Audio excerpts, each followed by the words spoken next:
जोहार हज़ारीबाग। मैं फैज़ अनवर, आप देख रहे हैं जोहार हज़ारीबाग। हज़ारीबाग के सिलवार खुर्द की एक लड़की है समता, नाम है समता। समता ने अपनी मेहनत से और लगन से एक ऐसी एग्ज़ाम निकाली है जो बहुत कठिन होता है सरकारी स्कूल के छात्रों के लिए। समता ने निकाला है और सिलवार खुर्द की ये दूसरी लड़की है जो नवोदय स्कूल में फ्री एडुकेशन लेगी 6 से 12 तक। क्या है नवोदय स्कूल, कहाँ से समता पढ़ाई करती थी और क्या है इसका लाइफ स्टाइल क्या था, किसने इसकी हेल्प की, ये सब जानेंगे हम लोग आज समता की कहानी में। तो समता आओ, मुझे अपना घर दिखाओ पहले। सबसे पहले ये बताओ, पहले कहाँ पढ़ती थी नवोदय से पहले?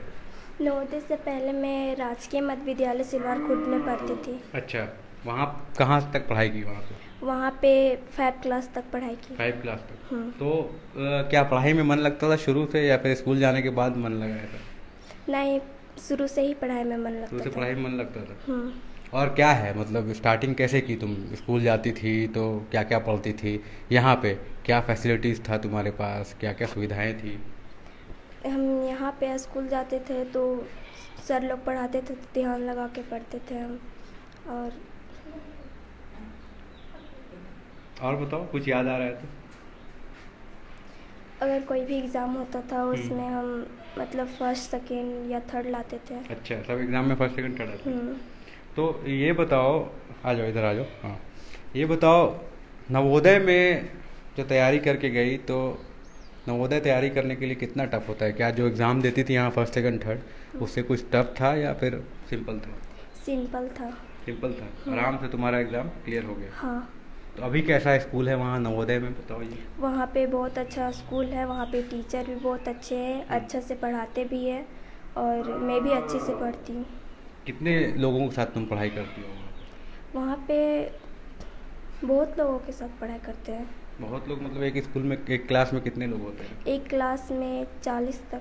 40 बच्चे। हम्म। सबको पढ़ाया जाता है अच्छे से? हाँ। और वहीं रहना भी होता है? हाँ। ठीक है, तो देखिए अभी समता जो है वो नवोदय में है, यहाँ पे 6 से लेकर 12 तक पढ़ाई होती है जिसके लिए कोई फीस नहीं लगती है। उनके फादर है यहाँ पे। क्या नाम है आपका?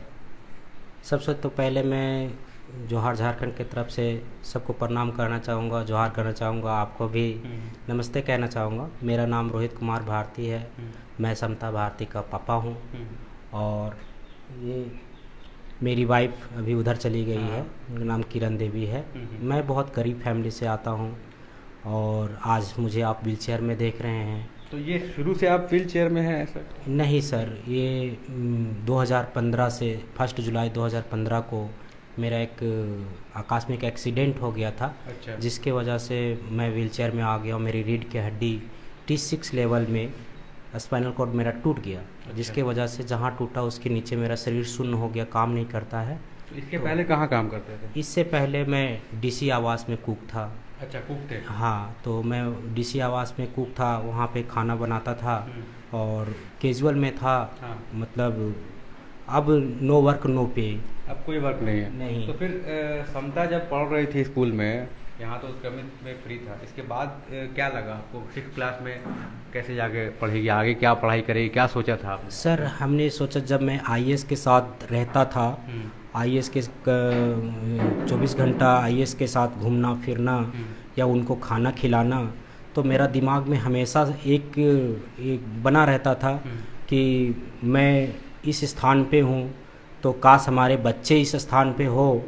और जहाँ पे बोर्ड पे आईएएस में मनीष रंजन लिखा हो या तो फिर भूपेंद्र कुमार उपाध्याय लिखा हो या तो फिर रविंदर कुमार अग्रवाल लिखा हो, विनय कुमार चौबे लिखा हो, उस पर भी समता भारती लिखा हो तो हमारा दिल गदगद हो जाए। देखो समता, पापा चाहते थे कि क्या तुम्हारा एम ऐसा है कुछ? हाँ, मैं भी आईएएस बनना चाहती हूँ। आईएएस बनना चाहती है? तो देखिए समता आईएएस बनना चाहती है। और तो अब 6 से 12 तक तुम्हारा हो गया है, करियर सेट हो गया है, क्या पैसे की कोई कमी नहीं है? तो तैयारी करने में क्या तुम्हें एफर्ट या फिर जो एनर्जी है वो मिलती है? हाँ। अभी क्या करती हो, दिन भर का रवैया क्या होता है वहाँ पे, दिनचर्या क्या होता है? सुबह में उठने के बाद असेंबली जाना है, फ्रेश होके उसके बाद असेंबली से आके फिर अपना तैयार होना है स्कूल के लिए। फिर स्कूल के लिए तैयार होने के बाद फिर खाना खाने के लिए जाना है मेस। उसके बाद आके स्कूल जाना है, फिर स्कूल में असेंबली होती है, फिर उसके बाद 9:30 बजे से क्लास शुरू होती है। फिर क्लास के बाद क्लास के बाद 10 मिनट छोड़ छोड़ के मतलब पढ़ाई होती वहाँ पे। और क्लास ख़त्म हो जाता है पूरा स्कूल, तो फिर क्या होता है? 1:30 बजे तक ख़त्म हो जाता है क्लास। उसके बाद आने के बाद मेस में खाना खाना पड़ता है, फिर आके अपना 2-3 घंटा पढ़ाई कीजिए। उसके बाद फिर 4:30 बजे से 5:30 बजे तक खेलना पड़ता है। उसके बाद फिर खेलने के बाद फिर जाना पड़ता है असेंबली। फिर असेंबली से आने के बाद मतलब रीडिंग करना पड़ता है। फिर से रीडिंग। हाँ। और रात में सोती कितने बजे हो? रात में मतलब रात भर में आप जितना बजे तक सो कोई मतलब ऐसा बाउंडेशन नहीं है? नहीं। मज़ा आता है वहाँ पढ़ने में? हाँ, 7:30 बजे फिर मेस जाना पड़ता है शाम में, रात ठीक में। है, तो ये बताइए आपको बताया किसने रोहित जी कि नवोदय में ये जा सकती है? आपके पास फीस देने के पैसे नहीं थे, तो किसने प्रेरित किया कि इसे नवोदय का एग्ज़ाम निकाला जाएगा? सर ये समता भारती जो है हमारी बेटी, इनका एक प्रिंसिपल सर है, सौरभ सर उनका नाम है। तो उन्होंने इनका फॉर्म भर दिया और ये घर पे आके मुझे बताती थी कि पापा मुझे सौरभ सर अलग से नवोदय का तैयारी करवा रहे हैं। तो मैं भी बहुत प्रेरित हुआ और उन्होंने मुझे बोला कि रोहित जी अगर आप ऐसा करोगे तो आप इस स्थिति में हो, अगर बच्ची वहाँ चली जाती है तो आपका 10+2 तक का टेंशन ख़त्म हो सकता है। तो हमने जी जान से इसके पीछे पड़ गया। ये देखिए मेरी पत्नी है और इसने ये सारा श्रेय इसको जाता है कि मैं तो कुछ कर नहीं पाता हूँ, लेकिन इसने मेहनत मजदूरी करके और ये बेटी को। क्या नाम है आपका? किरण देवी। किरण देवी, क्या करती हैं आप? यही मजदूरी का काम। मजदूरी का काम। तो बेटी अब तो पढ़ रही है अच्छा स्कूल में। आप पढ़ाई की है? किए थे 7 तक। 7 तक? तो क्यों छोड़ दी? ऐसी मजबूरी है। मजबूरी में काम करना पड़ा? हाँ, था उतना नहीं था इसलिए छोड़ दिए थे पढ़ने के लिए। तो अब समता का कोई पैसा नहीं लगता है, खुश है ना? नहीं, पैसा नहीं लगता है। तो अब क्या करेगी आगे जाके समता? क्या ये मैं कुछ सोचे हैं? पढ़ेगी, कुछ बनेगी। हम लोग जहाँ तक पारेंगे तहाँ तक कोशिश तो जरूर करेंगे। कोशिश करेंगे पूरा, आगे जाके कुछ ना कुछ बनाना है। हाँ, है ना? चलिए तो हम लोग की देखिए तरफ से पूरा कोशिश है। पूरा कोशिश है। हाँ। थोड़ा सा ही इससे क्या ले, कौन है ये? अच्छा, समता की बहन है। तो दीदी क्या करती है? पढ़ाई करती है। हाँ, पढ़ाई करती है। और तुम नहीं करती है? हम भी करती हो। तुमको क्या बनना है आगे जाके? इंजीनियर। इंजीनियर? क्या बात है! कैसा इंजीनियर बनना है? अच्छा। अच्छा, पढ़ाई करती हो अभी? हाँ। तो देखिए समता का एम है आईएएस बनना, और इसकी जो बहन है उसको भी लगता है, इसने ट्रेन किया है, उसको इंजीनियर बनना है। तो देखिए किस तरह से नवोदय में तुम चले गए हो, इसी तरह से पढ़ाई करो, बहुत अच्छी बात है। अपने परिवार वालों को शायद तुम मोटिवेट कर रही हो, गांव वालों को भी मोटिवेट कर रही हो। क्या ऐसा कभी हुआ है कि गांव के और भी बच्चे तुमसे प्रेरित हो रहे हैं? सुनने को मिला इस तरह का कुछ? हाँ, क्या बोलते हैं बच्चे? बोलते हैं अगर तुम कुछ बनेगी तो हमारा भी कुछ हो जाएगा, अगर हम लोग बनेंगे तो तुम भी कुछ कर लेगी। तो इस टाइप का बात होता है। हाँ। आप क्या चाहते हैं आगे, क्या कैसा हो? सर ये आगे का ये मेरा सोच है कि मेरी बेटी आईएएस बने, और जो हमने झेला है, हमारा परिवार ने झेला है, और जिस गरीबी में हम जी रहे हैं वो गरीबी में ना जिए, हमारी बच्ची आईएएस बने, आगे बढ़े। और सर सबसे बड़ी बात यह है कि जब मेरा एक्सीडेंट हुआ था तो मैं रांची रिम्स में भर्ती था, तो मैं जितने ऑफिसर के साथ रहा था सबको सर फ़ोन लगाया। अच्छा। सर किसी ऑफिसर ने मुझे साथ नहीं दिया। तो मेरा सर मनोबल और टूट गया उस टाइम। और जब मैं भेलोर गया और भेलोर से मैं देखा कि हमसे और मतलब और लाचार पेशेंट हैं, तो मुझे वहाँ से जीने की जज्बा मिला।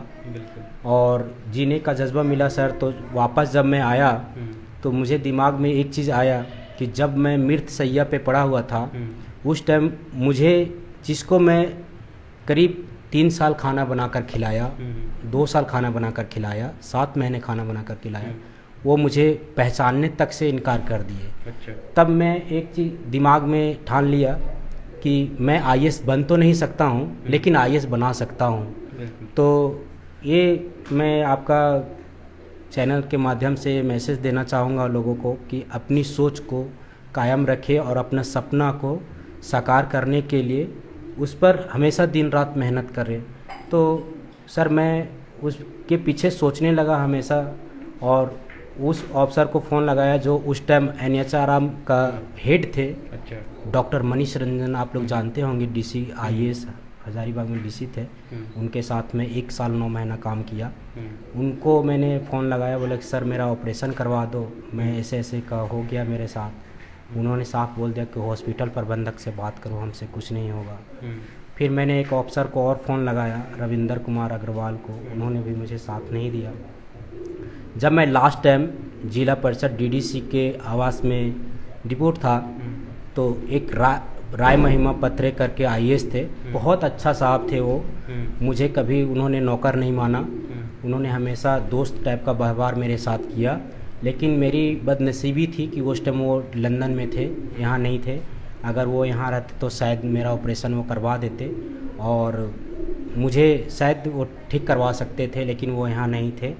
और सर क्या बोले, मेरा दिल आप तो समझ सकते हैं कि मेरी बातों से, कि ऑफिसर के साथ रहने के बाद जिसे कहा जाता है कि दिया जलता है लेकिन उसके तलवे के नीचे अंधेरा होता है।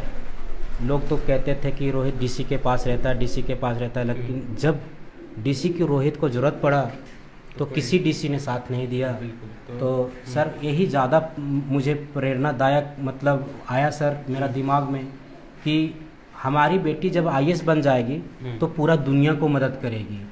और मैं ये चाहूँगा कि बेटी मेरे साथ अफसरों ने जो किया वो किसी के साथ तुम मत करना। भले तुम अगर IAS ना बनो, छोटा रैंक का ही अफसर बनोगी, तो गरीबों का मदद ज़रूर करना। मैं इस वजह से अपनी बेटी को आगे बढ़ाना चाहता हूँ। तो देखिए किस तरह से रोहित जी प्रेरित हुए हैं कि अपनी बेटी को IAS बनाए। जैसा कि समता ने बताया कि गांव में इसे किसने मदद किया है। हमारे साथ इसके टीचर भी हैं जो सिलवार खुर्द में प्रिंसिपल हैं, उनके साथ हम लोग आए थे समता के घर आज। तो बात करेंगे सौरभ जी से। तो सौरभ जी बहुत बहुत धन्यवाद आपका, जो समता को आपने ट्रेनिंग दिया नवोदय निकालने के लिए। आप थोड़ा बताएं कितना टफ होता है नवोदय में तैयारी करना, और क्या आसपास के गांव वाले को पता है कि क्या इसका इम्पोर्टेंस है? देखिए सर, बच्चा टैलेंटेड है इसीलिए नवोदय क्लियर किया है। एग्ज़ाम थोड़ा सा रहता है, प्रिपरेशन का ज़रूरत होता है। और जो बच्चे थोड़े सिंसियर हैं, थोड़ा सा अपने करिकुलम को लेकर सीरियस हैं, कुछ क्वेश्चंस होता है जो थोड़ा आउट ऑफ सिलेबस होता है, मतलब जैसे रीजनिंग वगैरह जो है वो आमतौर पे बुक्स में नहीं पढ़ाई जाती हैं, बट वो उतना भी टफ नहीं होता है। अच्छा। और इसका करिकुलम डिज़ाइन भी इसी तरह से किया गया है कि पूरे ज़िले से एक पार्टिकुलर सेट ऑफ स्टूडेंट को सिलेक्ट करके ट्रेन किया जाए। तो एक क्लास में मतलब कितने लोग जाते हैं एक बार में? एग्जैक्ट मुझे नंबर्स मुझे पता नहीं है, बट जितने भी गवर्नमेंट स्कूल्स के बच्चे हैं, इनके जो लगातार 3 साल 3, 4, 5 पढ़े हुए हैं गवर्नमेंट स्कूल में, उनको अपॉर्चुनिटी दी जाती है फॉर्म फिल करने की। अच्छा। पूरे जिले में 16 प्रखंड में फ्री में पढ़ाया जाता है। उन्हें 6 to 12 CBSE में पढ़ाया जाता है। 12 तो क्या वो फूडिंग वूडिंग भी फ्री होता है? हाँ, everything, lodging, fooding, complete residential. वहाँ चले गए तो पैसा उनका नहीं लगना? नहीं, कोई पैसा नहीं लगना। ऐसे बच्चों के लिए तो बहुत फायदा है। हाँ, जो बच्चे मेरिटोरियस हैं और जो बच्चे रूरल बैकग्राउंड से हैं, पॉवर्टी लाइन के बच्चे जो हैं, उनके लिए बहुत बड़ा वरदान है। बहुत बच्चे आज NVS एक बहुत बड़ा मूवमेंट बन गया, नवोदय स्कूल से एक मूवमेंट की तरह। आपका क्या योगदान रहता है? इन्होंने कहा कि आपने हेल्प किया, तो कितने बच्चे अभी तक चले गए आपके स्कूल से? हमारा योगदान बहुत ज़्यादा नहीं है। हम कुछ स्टूडेंट जो अच्छे सिंसियर स्टूडेंट्स हैं, 5, 7, 8 या 10 बच्चे, उनका एक बैच चूज़ कर लेते हैं और वो बच्चे फिर हम लोग तैयारी करवाते हैं, मतलब फॉर्म फिल होने के आसपास में। अच्छा। ये 6 मंथ का हमारा लगभग एक एक्सरसाइज होता है, पूरी टीम लगती है, हमारे टीचर्स भी उन बच्चों पे एक्स्ट्रा टाइम जो भी है, उसके अलावा वो उसमें वो पढ़ाई होती है उसकी। और बुक्स वगैरह अगर वो पेरेंट्स अफोर्ड कर पाएँ बुक्स को, तो हम लोग ऑनलाइन ही मंगवा लेते हैं होलसेल में कम प्राइस पे। या फिर पुराने बुक्स भी अगर नहीं अफोर्ड कर पा रहे तो पुराने बुक्स अरेंज कर लिए और उसी से हॉलिस्टिकली काम कर रहे हैं मिलके। कितने निकाले हैं, तो पहले 2018 में एक बच्चा निकाला था, फिर 19, तो लगातार हमारे साथ स्कूल से हर साल एक बच्चा जा रहा है। अभी करंट 7-8 बच्चों ने एग्जाम दिया हुआ है। अच्छा। तो हमारा अभी एक्सपेक्ट तो हम लोग कर रहे हैं इसको ना कोई निकाले। मतलब देखिए कितनी अच्छी चीज़ है, गाँव में पढ़ते हैं यहाँ पे उत्क्रमित विद्यालय में, और अगर आगे पढ़ना है, पैसे नहीं है तो क्या करेंगे? तो नवोदय एक बहुत अच्छा प्लेटफॉर्म है जो 6 से लेकर 12 तक बच्चों को फ्री एजुकेशन देता है। उन्हें देता है जो एग्ज़ाम क्रैक कर पाते हैं, तेज़ होते हैं। जिस तरह से समता का जो एम है कि आगे जाके IAS निकाले, और इसकी छोटी बहन है उसका भी एम इंजीनियरिंग करना है। तो कैसे लोग जब अवेयर होते हैं पढ़ाई के प्रति तो उन्हें पता है कि किस रास्ते से जाना है। अगर आपके पास पैसे नहीं हैं, साधन नहीं है, फिर भी कैसे आपको आगे बढ़ना है, ये रास्ते लोग ढूंढ ही लेते हैं, लेकिन ये बताता कौन है कैसे आगे बढ़ना है? ये कह सकते हैं, ये तो ओपन है, ये चीज़ बहुत दिन से चला आ रहा है। हम मोटिवेट करते हैं बच्चों को, ज़रूरत पड़ता है तो गार्जियन से बात करते हैं। क्योंकि गांव में मान लीजिए अगर 100 बच्चे पढ़ रहे हैं तो सब तो ऐसे नहीं होंगे जो निकाल पाएंगे। हाँ, सारे बच्चे नहीं हैं, लेकिन जो प्लान तरीके से पढ़ रहे हैं और हम लोग भी ध्यान देते हैं क्योंकि हम लोग भी कंपटीशन लाइन से आए। तो अगर रीजनिंग का कुछ क्वेश्चंस है या मैथ्स का कुछ ट्रिकी क्वेश्चंस है तो हमारे यहाँ टीचर्स का पूल अच्छा है, तो वो हम लोग मिलके काम करते हैं। बच्चे भी झिझकते नहीं हैं आने से, बात करने पे।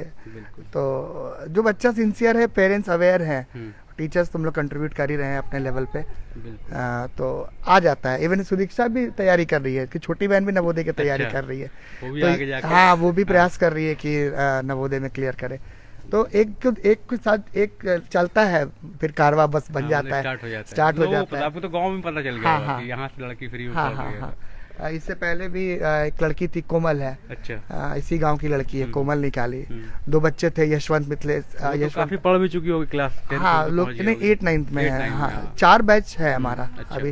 नवोदय जाएंगे तो शायद उनसे बात हो पाएगी। हाँ, नवोदय में आपको मिल जाएगा, वो 4 सिलवार गांव के 4 क्या पढ़ते हैं, क्या पढ़ाई होती है, जी जी, वो भी जानेंगे। तो देखिए हम लोग आए थे आज सिलवार खुर्द, जहाँ पे समता जो है वो IAS का एग्ज़ाम देना चाहती है, IAS बनना चाहती है, UPSC का एग्ज़ाम देना चाहती है। और छोटे से गांव से इनका जो परिवार है, फादर जो है वो किसी घटना में इंजर्ड हो गए थे और उसके बाद उन्होंने सोचा कि खुद तो अब कुछ नहीं कर पा रहे हैं तो अपनी बेटी को आगे कुछ बनाया जाए। धीरे धीरे रास्ता बनता गया और किस तरह से समता को सपोर्ट करने के लिए इसके टीचर जो हैं सौरभ जी ने हेल्प किया, नवोदय की तैयारी कराई और आज यहाँ के बच्चे आगे जाके अच्छा कर रहे हैं। बहुत बहुत धन्यवाद। उम्मीद है आपकी बेटी आगे जाके IAS भी निकाले और पढ़ाई के लिए प्रेरित करे।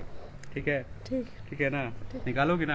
Yes sir. चलो, बेस्ट ऑफ लक और अच्छा से तैयारी करो थैंक यू और गांव वाले को भी एक प्रेरणा बनो। ठीक है, यस सर। तो बहुत बहुत धन्यवाद। मैं फैज़ अनवर, जोहार हज़ारीबाग। आज हम लोग आए थे सिलवार खुर्द।